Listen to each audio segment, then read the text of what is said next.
Let's see, we did Psalms last week, so we're going to do a little something different tonight.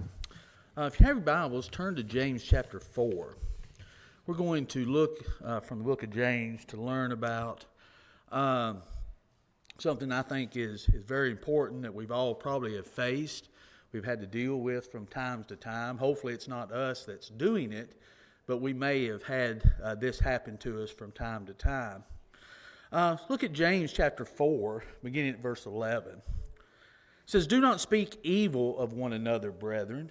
He who speaks evil of a brother and judges his brother speaks evil of the law and judges the law. But if you judge the law, you are not a doer of the law, but a judge." Now James begins by giving us some very clear instructions to not speak evil of one another. Matter of fact, he even uses the term brethren because he's talking to Christians and he refers to them as brothers. He's commanded them not to slander one another, not to talk evil to one another, not talk bad toward one another. And James, he's very familiar. He knows clearly what that Christians can do that. They can turn on each other. That's what he's seen and wrote about many times here in the book of James. For instance, there were Christians who were favoring the rich over the poor. There were Christians who had issues with their language and words and not knowing how to control their tongue. There were Christians who wanted to be teachers or in authority, but they couldn't be. There were Christians who were fighting each other because of selfish desires in their heart.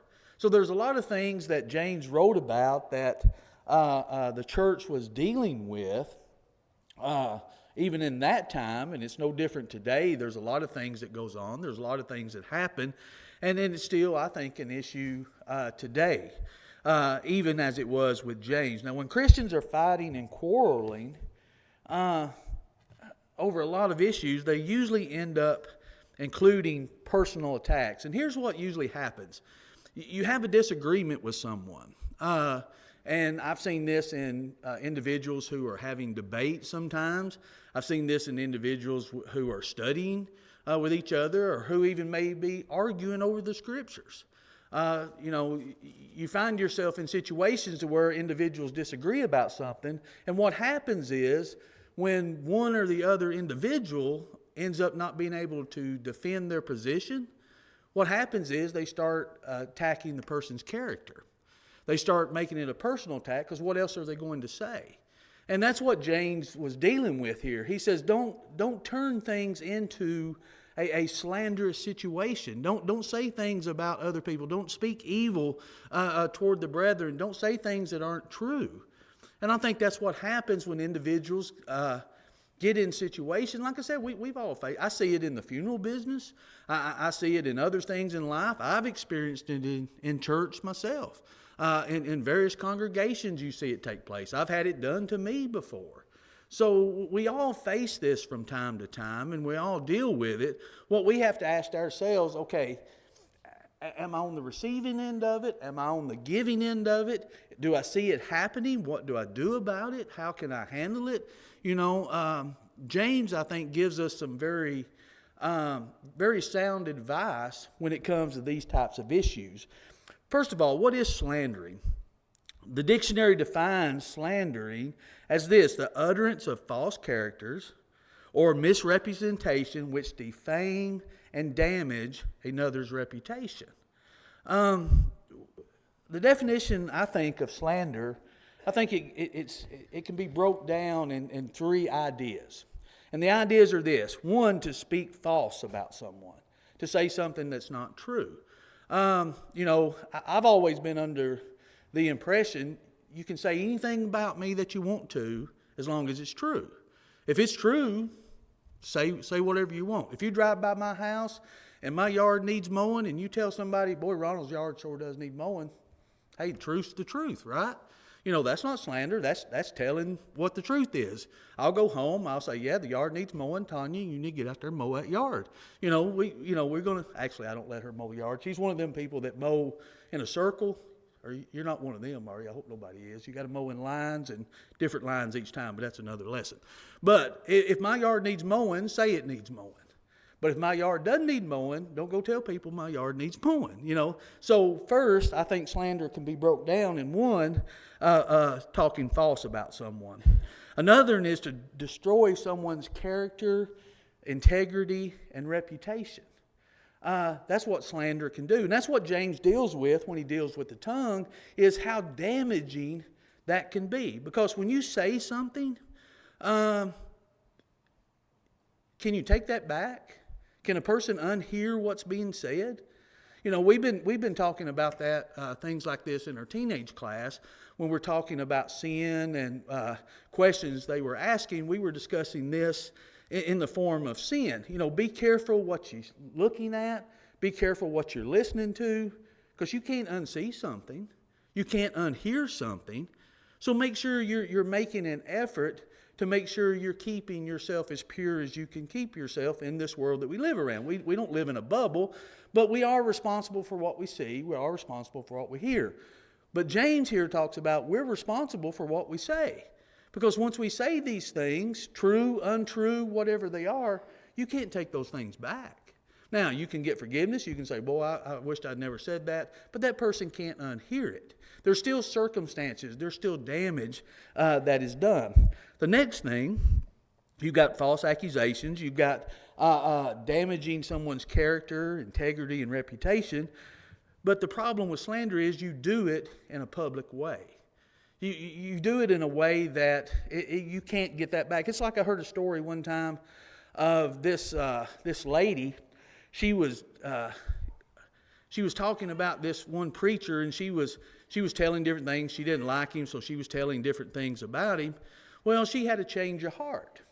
And she went to the preacher, and she started talking to him, and she said, I hope that you'll forgive me. And he said, I forgive you, but I want you to do one thing for me.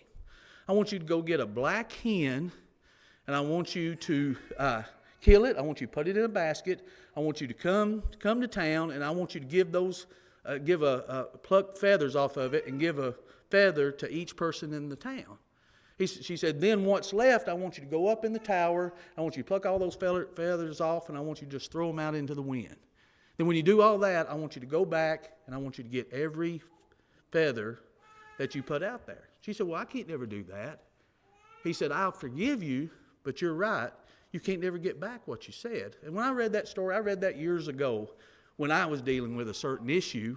And I thought, that's how it is. I've got to be careful what I say. And I've got to be careful when I say it, especially in a public manner. You can't get those things back. And I think that's what James is dealing with here. But when it comes to slander, I think it comes in different ways. I think it can come, one, from gossip, secretly. When you're telling someone who is not even part of the problem, or you're telling someone who's not even part of the solution, and you're talking about these issues with this individual, and you got to ask yourself, well, why am I talking to this individual about it? Or you may ask yourself, why am I listening to this individual that's talking to me about it? And it's easy to get in this trap sometimes. It's easy to get into the trap of this person does this or this person do this, and we have to ask ourselves what our motive is behind it. Well, what are we trying to achieve by telling this person about it?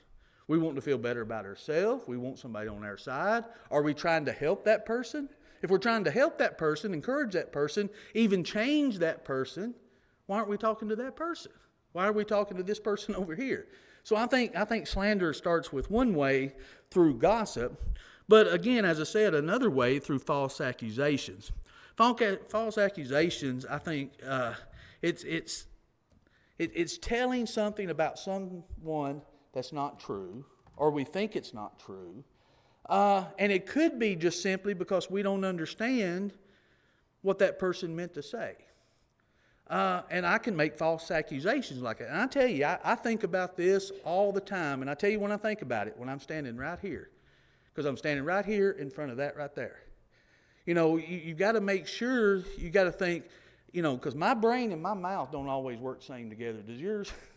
sometimes, and my wife lets me know this and on a lot of Wednesday nights, you didn't say that exactly right, or you didn't do this. And I'm thinking, okay, who all heard me say that? And I think about that. I think, did someone take something and take it to mean something I didn't mean? Did they insinuate something that I didn't mean? That happens all the time. There's ways that I will teach, like over in the teenage class, that I don't teach that way out here in the auditorium. It's a different setting, and you can speak in a different way. Because sometimes people, when you're talking or you're teaching, I think individuals sometimes may get ahead of you. And they may think that you're meaning something that you're not meaning. And time you catch up with what they're thinking, sometimes it's too late. And you've got to be careful with that. And I think that's a responsibility of a teacher. You've got to make sure that you're aware of who you're teaching. You're aware of what's going on. But I tell you that, when it comes to, I'm never ashamed of anything that I teach. If I was ashamed of it, I wouldn't stand up and teach it. But I try to be aware of how I say it, because I've had people come, Ron, I heard you on the radio. I think about that every time I do the lessons every week for the radio. I've had people come up and say, Ron, I heard you on the radio, and I thought about what you said, and you said such and such, and I'm thinking, I didn't say that, or I didn't mean that, and I'll go back and listen to it, and I'm like, okay, I can see how they got that, and that worries me. You got to be careful with that. But I think that's how slander can start. It can start maybe unintentionally. We can do it ourselves, but it can start intentionally from a malicious place also. Another one is destructive criticism. I think destructive criticism is someone who is being overly critical about everything and questioning everything. It's one thing to be critical. Is there anything wrong with being critical? Is there anything wrong? Yeah, you got to do it. You got to ask yourself, is the purpose to tear them down, or is the purpose to build them up? Am I critiquing? Am I criticizing this for a purpose of, okay, I want to help you in this issue, or is it just to tear you down? And I think that's the difference in criticism. When people, believe it or not, there's people that criticize me. They don't agree with me sometimes. I know it's shocking, isn't it? I've had that happen. And I've had people to come to me, and how they come to me, how they approach it, is how I respond to it. And I try to work on that, but what is their purpose? Is their purpose to tear me down when I say it, or is their purpose to build me up and to make me a better person? And you can tell the difference when someone's talking to you. I make fun sometimes of Tanya because she'll criticize something I said or do, but I only make fun because I know the place that it comes from. I know, well, she just wants to make me a better person. She wants to make me better at what I'm doing. But that doesn't mean, it's all in how you take it, because it's all in how you deliver that. And I think this is what, as we get into this tonight, I think we're going to see this as James gets into it. I think when it comes to slander, I think where the devastation of it is, I've seen individuals say things about other people that it can hurt them as an individual. It can hurt their marriage. It can hurt their family, their friendships. It can hurt their legacy. I mean, you see a lot of, I'm just thinking about being a Christian over the years that I've been a Christian, and the things that I've seen within, and I'm talking within the church itself. You see things and you think, it's like our parents used to tell us, be careful what you do, because it can take a lifetime to build a reputation, but it only takes that quick to destroy it, doesn't it? Sometimes we can do it ourselves by what we do, but sometimes somebody else can do it by what they say or do. And we need to be really aware of that, and we need to be thinking about that. James talked about when it comes to the tongue. Look in James chapter 3, beginning at verse 5. He said, even so the tongue is a little member and boasts great things. See how great a forest a little fire kindles. And the tongue is a fire, a world of iniquity. The tongue is so set among our members that it defiles the whole body and sets on fire the course of nature and is set on fire by hell. Now notice what James says here also in verse 11. He says, of course, do not speak evil of one another, brethren. Notice what he says. He who speaks evil of the brother and judges his brother. So James actually takes it a little bit farther than just speaking evil of someone. He takes it a little bit farther into actually judging. Now, he kind of clarifies this a little bit in verse 12 when he says, there is one lawgiver who is able to save and to destroy. Who are you to judge another, he says. Now, you got to understand again what James is dealing with. James is dealing with individuals that are, as I said, you got the rich that's showing partiality over the poor. You've got individuals that aren't using their tongue and their language like they should. You've got individuals who think they ought to be in a better position. He's got a lot of things that's going on here. And he says when it comes to issues and things that happen, he said, here's where things can get out of control, and here's where things can become really devastating. It's when it comes to the tongue with all that, what our attitude is, what our purpose is. And he says, be careful how you're speaking to someone. Be careful how you're speaking about someone. Be careful how you're judging someone, because he says that's what you're actually doing. And we've got to be aware of that. Judging someone, I think, in a slanderous manner, I think they do that. Individuals may do that. And I say you, I'm talking about myself too. We may do that to put ourselves in a more superior, maybe in a more superior place. Makes us feel better about ourselves. Makes maybe others look better. And I tell you where I've really seen this over the years, and this is just coming from a minister point of view. When issues arise and you have problems within ministers, maybe a minister has a problem, then what's going to happen is you're going to take other ministers that want on the popularity bandwagon, and they're going to pounce. They're going to pounce on this individual before you know it, and they're going to just crucify him, for lack of a better phrase. And I've seen this. I've seen this happen to people over the years. I've seen it not to a devastating effect, but pretty close, even myself.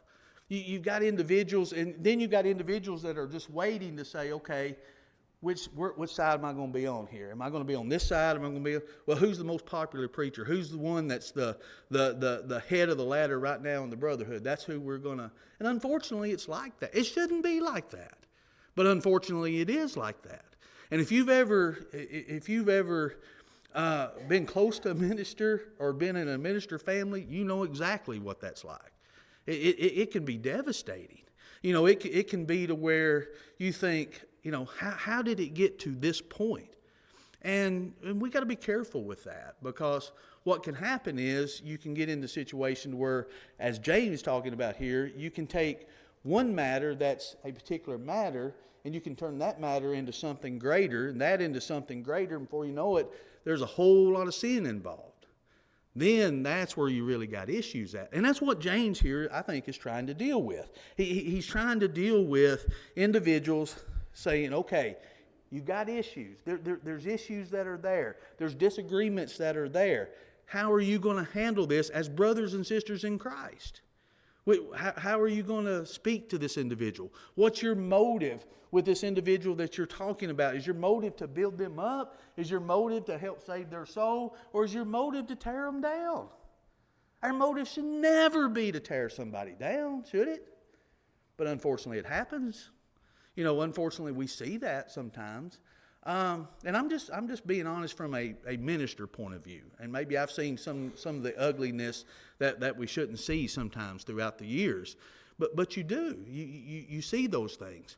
And I think as James talks about this, I think he really helps us to understand what he's saying here. Go back to verse 11.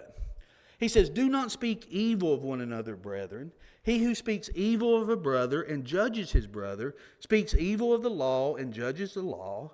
But if you judge the law, you are not a doer of the law, but a judge. So what's he saying here? Slandering someone actually undermines the law of what it says about loving your neighbor. Go to James chapter 2, verse 8. What did James say about this? If you really fulfill the royal law, he says, according to Scripture, you shall do what? What's he say? Love your neighbor as yourself. You do well. And what James is saying, he says, when you are speaking evil of one another, you're not fulfilling that royal law. You're not loving your neighbor as yourself. You're not, how would you want to be treated? How would you, before we start evil speaking or letting their tongue get away from it, and this is something that's close to me. I'm a talker. My mouth has always gotten me in trouble from the time that I could speak until just a few minutes ago. It's always got me in trouble. I've always been, just talk it, just talk, and just let it run away. I got trouble in school. I got in trouble at home. I get in trouble. We let our tongues get the best of us. And what James is saying here, be careful with that. Give some thought to what you're saying. How would you want to be treated? How would you want to be talked to? How would you want to be talked about? That's what loving your neighbor is, isn't it?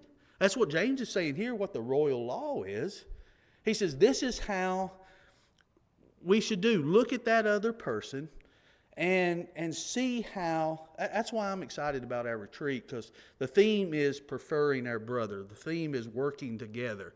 And I'm excited for that, because I hope we've got some things planned that's going to help us to work together by understanding and realizing I need to be thinking about that other person.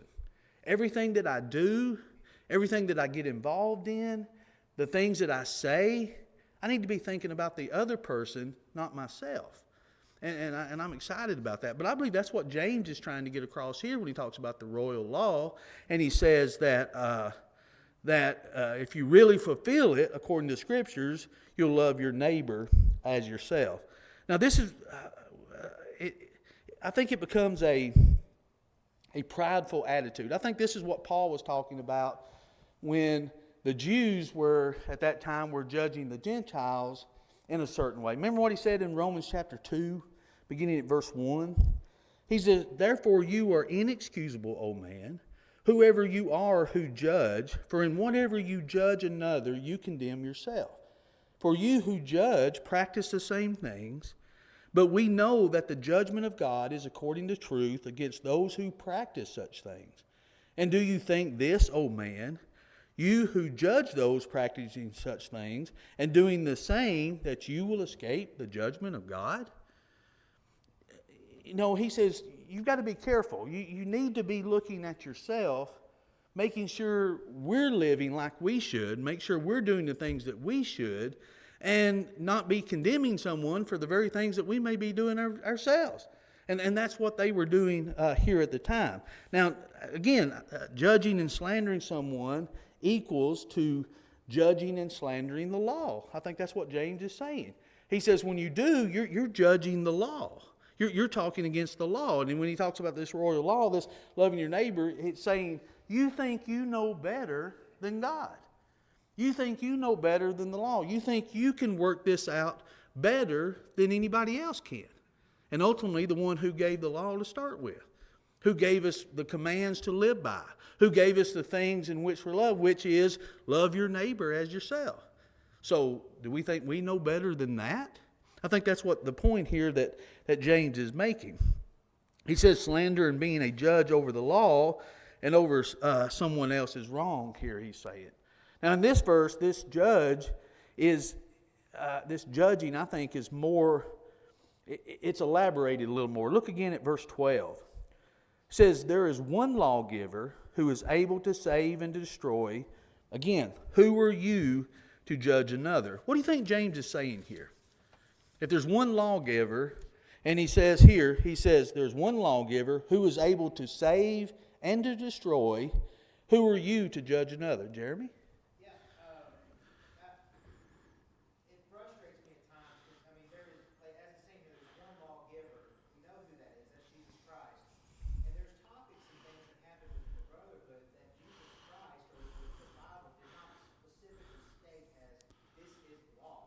Right. And sometimes we as tradition, or this is what we've always said or always studied, we say, no, this is law. And what we're saying is the law that Christ gave us is imperfect. When we start adding to this, it's like, no, this is actually law. Yeah. We're saying Jesus is not perfect. What the Bible gave us is not truly fully perfect. We're adding to this.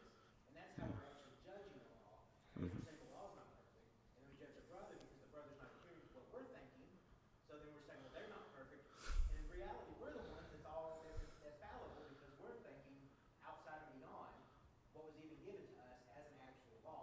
Yeah. We're trying to go beyond that and add more to it. Yeah, because we have ads. And I tell you, in this, and I'll have to be the first one to admit, here's where I struggle with this. I think when it comes to speaking evil or judging and this slandering, I think it comes down to sometimes we ourselves can't distinguish between something we disagree with or something that we don't necessarily like or feel comfortable with, or what something is actually a sin. Those are two different categories and take two different kinds of action. But what we do is we start adding to it, as Jeremy said, and okay, I've got to, as we said at the beginning, what do? I've got to defend my position here. So it's something I don't agree with or something I may not be comfortable, whatever the case may be. Then I start adding to it. Well, if I can throw a little more fuel on the fire and I start adding some other things, I can turn it into something sin, and then I can, move on from there. And I think that's what happens, and it's unfortunate that that's what happens. I had an instance one time where an individual was asking me about something that was happening, or that did happen at this particular place, and he said, we've got to do something. We should have done something about this. And he was in a leadership position, and he quit going to this place during this time and then came back. And so as we were talking through it, I said, well, I think the first thing we got to determine, is it a sin or not? If it was a sin, then the Bible tells us how we need to take care of that. If it wasn't a sin, then we got to take care of something a different way. I think that's the very first thing, is we've got to determine, what does the lawgiver say, not what we think he says. The way that James talked about this, we know the Bible tells us that there's righteous judgment. We can judge. Yeah, and we're going to get into that, yeah. You're probably going to go into this. Yeah. One thing that kind of piggybacks off what Jeremy said is, it's one thing to have a disagreement, because the New Testament teaches you're going to have disagreement with Romans 14. Right. We're also all going to sin. Sin is not disqualifying as long as we repent and so and such. But it seems like what James is saying here, like what Jeremy said, is the actual condemnation is the person who would rise as far as say, they are wrong because of this tradition, and they're held down because of it. Yeah, and I think that's exactly what James is saying, and he's talking about, and that's what we're going to get into about actual judging. Well, let me give a little clarification here, and then we'll go into this, in the point that both of you were making here. When you speak in the context of slandering with a malicious and sinful intent, when that's what this slander is. When you do it with that kind of intent that brings on a judgment of condemnation, from that intent, I think that is exactly what James is talking about. Now, Jesus himself never condemned judging. Even in Matthew chapter 7, beginning at verse 1, he says, "Judge not that you be not judged, for with what judgment you judge, you will be judged, and with the measure you use, it will be measured back to you. And why do you look at the speck in your brother's eye, but do not consider the plank in your own eye? Or how can you say to your brother, let me remove the speck from your eye, and look, a plank in your own eye? Hypocrite, first remove the plank from your own eye, and then you will see clearly to remove the speck from your brother's eye." And I think this goes right along with what James is saying. What Jesus is talking about here, he's talking about, and people just want to go to the first verse, "Judge not that you be not judged." He says, be careful how you do that. Because the intent behind what you're doing, you're not looking at the beam sticking out of your eye. You're trying to get the speck out of somebody else's eye. And you're looking at them, okay, they did this. They must be hell-bound. And let's get up and tell the whole world that they're hell-bound. And you start this malicious kind of condemnation. He says, we can't. Jesus himself said, "I didn't come to condemn the world. I came to save the world." The world was in darkness already. The world was condemned already, he said. I come to bring the truth. I came to bring the light so they could see the path to righteousness. I don't need to condemn. The world was condemned already. So Jesus is saying here, you be careful when you put yourself in that place, and you're putting yourself as the lawgiver. And as Jeremy's saying, we want to add to it because we think we know better on a lot of things. And what James is talking about, brethren, be careful with that. Whatever the issue that ever comes up, would there ever be a reason we should speak evil of someone? Is there anything that could come up where we could ever do that, or should ever do that? No, that's what he's talking about. He's not saying a congregation shouldn't be without problems or the church as a whole. I mean, we're made up of imperfect people. You know, we're always going to have trouble. We're always going to have problems that arise. But what sets us apart from the world, or should set us apart from the world, is how we resolve those things, how we get through those things. And I think sometimes, again, this is from a minister point of view, where I've even had conversations with my wife before, and when I was at different places, I think if this is what being a minister means you have to go through, I don't know if I want any part of it. I don't know if I want my family to go through that. And then unfortunately, it can be blessings at times, but it can get rough at times. You know, I've had to go to John for advice over many years. You know, I'll call him, John, this is what I'm going through. This is what I'm facing. This is what and he'd tell me sometimes, just welcome to the ministry.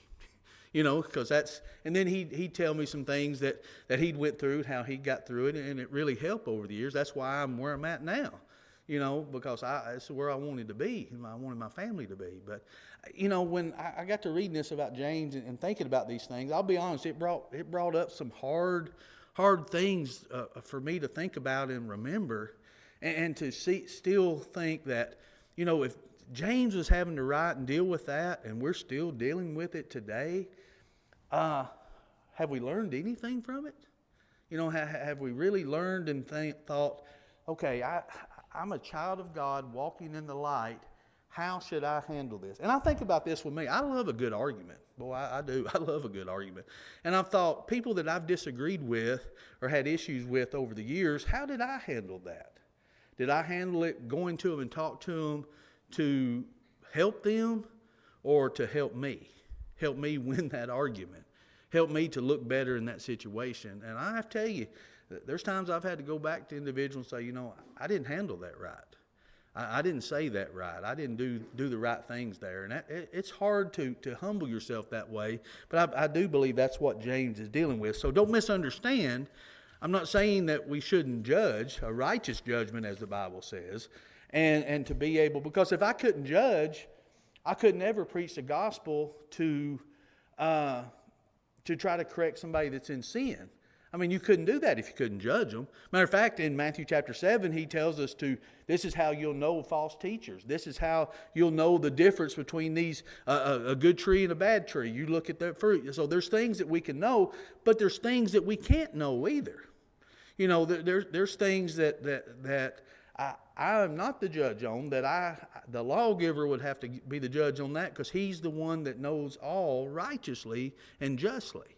So we got to be careful with this. So I'm going to move on. We only got a little time. What happens, and I guess this has come to the practical side of it, what happens if I get slandered or somebody evil speaks toward me? That ever happened to you? That's happened to me before. What do we do? What do we do about that? How do we handle that? I think first and foremost, I think we go to God. And that's one thing that I've always got since we've been studying the book of Psalms, is David went to God many, many times because people were talking bad about him. He even said in several of the Psalms, I'm innocent in this matter, and this is what they're doing. This is what they're saying. Notice what he said. The Bible says in Psalms 120, beginning at verse 1, in my distress I cried to the Lord, and he heard me. Deliver my soul, O Lord, from lying lips and from a deceitful tongue. So what did he do? He went to God. The psalmist here, he went to God. God, you know me better than anybody else knows me.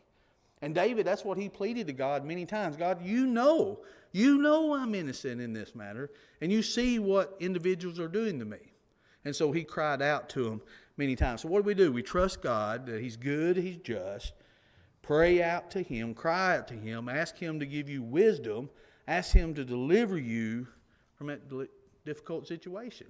And it's a hard, because when you find yourself in the middle of something like that, it can be devastating for you. You know, you think, how do I move on for this? What do I do? And I think there's a lot of times that we find ourselves as Christians, and I think that's where God's moment shines the most, is when we find ourselves in situations we don't know what we're going to do. We don't know how we're going to get. I always go back to the children of Israel when God brought them out of Egypt and right into where they had the sea on one side and Pharaoh's army on the other side, and they didn't have a clue what they were going to do. Where do we go from here? What did they do? Be still and know that I'm God. Sometimes we need to take a moment to think about it, because when emotions are attached to it, we tend to react to something, and it can be kind of hard. So I think the first thing is to go to God. I think the next thing is to continue to live in your integrity.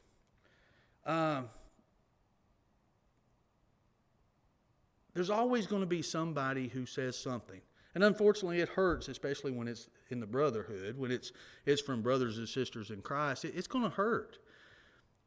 Well, what do? We examine ourselves to see, okay, am I the problem? Am I the issue? But we're talking, as James is, from an evil speaking point of view here. So if someone's evil speaking to me without cause, then what do? I go to God and I continue in my integrity. Look what 1 Peter 3 says. But sanctify the Lord God in your hearts, and always be ready to give a defense to everyone who asks you a reason for the hope that is in you, with meekness and fear, having a good conscience, that when they defame you as evildoers, those who revile your good conduct in Christ may be ashamed. Keep doing what you're supposed to do. Keep living like you're supposed to live. You know, the best way to defend your is still walk in integrity. And I think that's what the Bible teaches us. What else? Don't be malicious and retaliate. Now, this is one I have to circle and put on the refrigerator. You know, because somebody does something to you, what do you want to do? What's John always say? You want your pound of flesh. You know, that's what we want to do. Well, we can't be malicious about it. We can't retaliate about it. In 1 Peter chapter 3, beginning at verse 9, do not repay evil for evil. On the contrary, repay evil with blessing, because to this you were called, so that you may inherit a blessing. And this is hard, isn't it? It's hard not to retaliate. If someone says something bad about me, what do we want to do? We don't take that very well. I don't. I have to really think about it. You know, my first response on a lot of times is defense. I'm going to defend before I do anything. And I have to really think about that. You know, I had somebody tell me one time, I'm ashamed to admit it, but they said, you have to work really hard at being good, don't you? And I do. I mean, I think we all do. We all should work hard at it.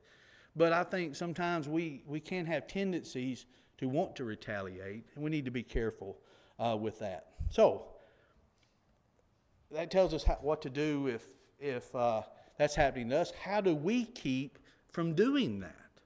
Because we don't want to fall into that trap, do we? We don't want to speak evil of somebody. We don't want to be slanderous. We want to do what the Bible tells us to do. So what do? Well, first, I think the first and foremost is don't participate in it.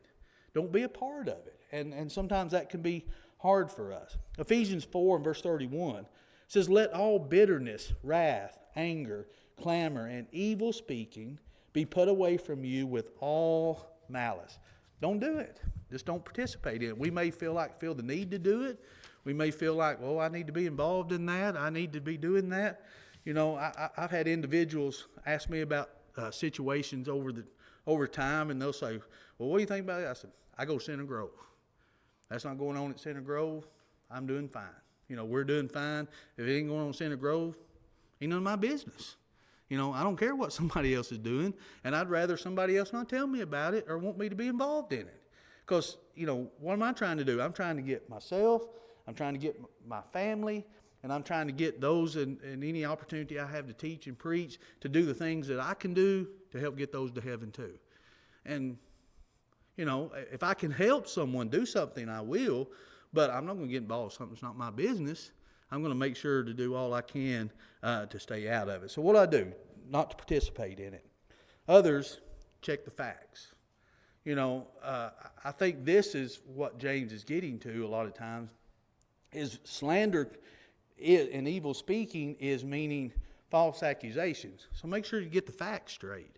You know, as things get told, as things get said, they tend to grow a little bit, don't they? You ever did that little experiment in school where the teacher tells one person something and it goes up and down the row? Time it gets to the other person, it's something totally different than it was from the very beginning.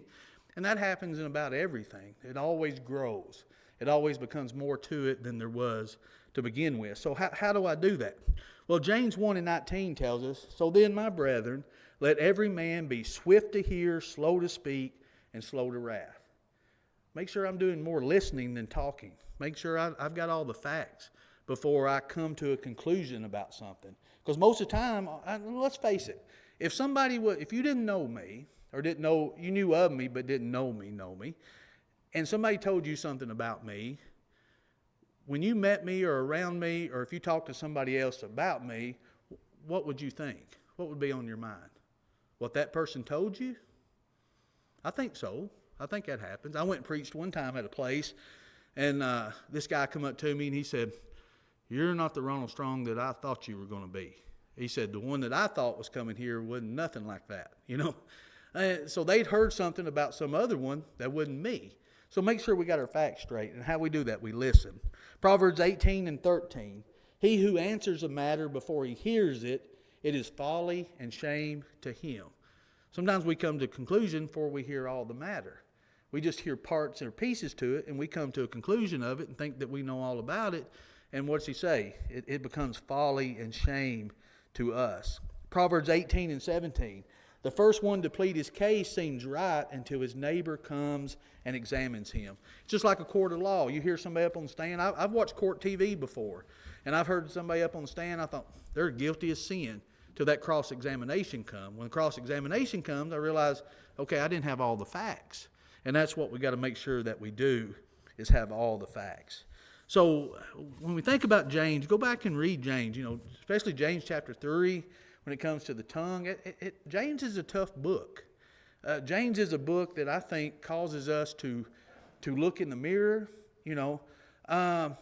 What is it? James 1:26 can tell us that our religion can become useless and worthless depending on how we're acting and what we're doing. So James is a tough book.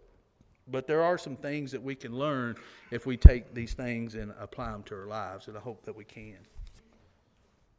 We'll be back to Psalms, Lord willing, next Wednesday.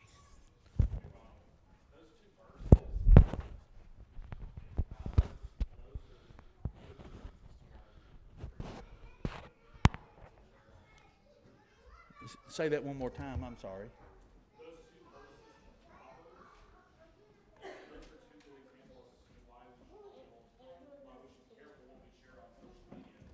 Oh, yeah. And I think, and I wasn't going to turn this into a technology sermon, but I sure can.